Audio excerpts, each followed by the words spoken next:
ಧಾರ್ಮಿಕ ಮತ್ತು ದತ್ತಿ ಇಲಾಖೆಯ ಅಧೀನಕ್ಕೆ ಒಳಪಟ್ಟಿರುವ ಶ್ರೀ ಕುಕ್ಕೆ ಸುಬ್ರಹ್ಮಣ್ಯ ದೇವಾಲಯದಲ್ಲಿ ವಾರಾಂತ್ಯದಲ್ಲಿ ಭಕ್ತರ ಸಂಖ್ಯೆ ಹೆಚ್ಚಿರುತ್ತದೆ. ಕೊರೋನಾ ಮುನ್ನೆಚ್ಚರಿಕೆ ಕ್ರಮವಾಗಿ ರಾಜ್ಯ ಸರ್ಕಾರ ಶಾಲಾ ಕಾಲೇಜುಗಳಿಗೆ ರಜೆ ಘೋಷಿಸಿದ್ದರೂ ಪ್ರಯಾಣವನ್ನ ಕಡಿಮೆ ಮಾಡಿ ಎಂದು ಜನತೆಗೆ ಮನವಿ ಮಾಡಿದ್ದರೂ ಕುಕ್ಕೆ ಸುಬ್ರಹ್ಮಣ್ಯ ಕ್ಷೇತ್ರದಲ್ಲಿ ಭಕ್ತರ ಸಂಖ್ಯೆಗೆ ಅದಾವುದೂ ಅಡ್ಡಿಯಾಗಲಿಲ್ಲ.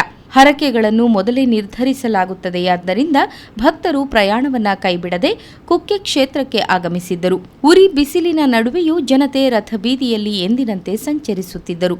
ಅಂಗಡಿಗಳು ಎಂದಿನಂತೆ ತೆರೆದಿದ್ದು ವ್ಯಾಪಾರ ನಡೆಸುತ್ತಿದ್ದವು.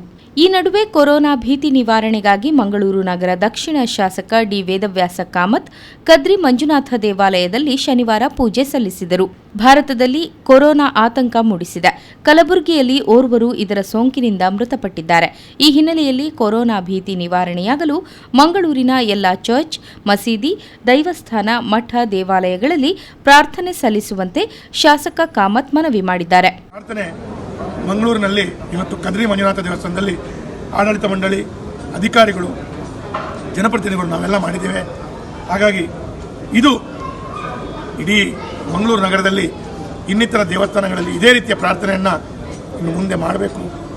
ಜನಪ್ರತಿನಿಧಿಗಳು, ಆಡಳಿತಾಧಿಕಾರಿಗಳು ದೈವಸ್ಥಾನದಲ್ಲಿ ಮಾಡಬೇಕು. ಅದರ ಮುಖಾಂತರ ಚರ್ಚು, ಮಸೀದಿಗಳಲ್ಲಿ ಕೂಡ ದೈವಸ್ಥಾನಗಳಲ್ಲಿ ಇದನ್ನು ಮಾಡಬೇಕು.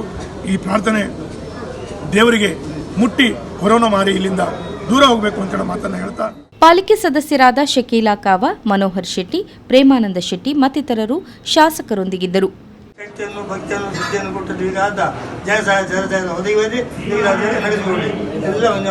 ಸ್ವಾಮಿ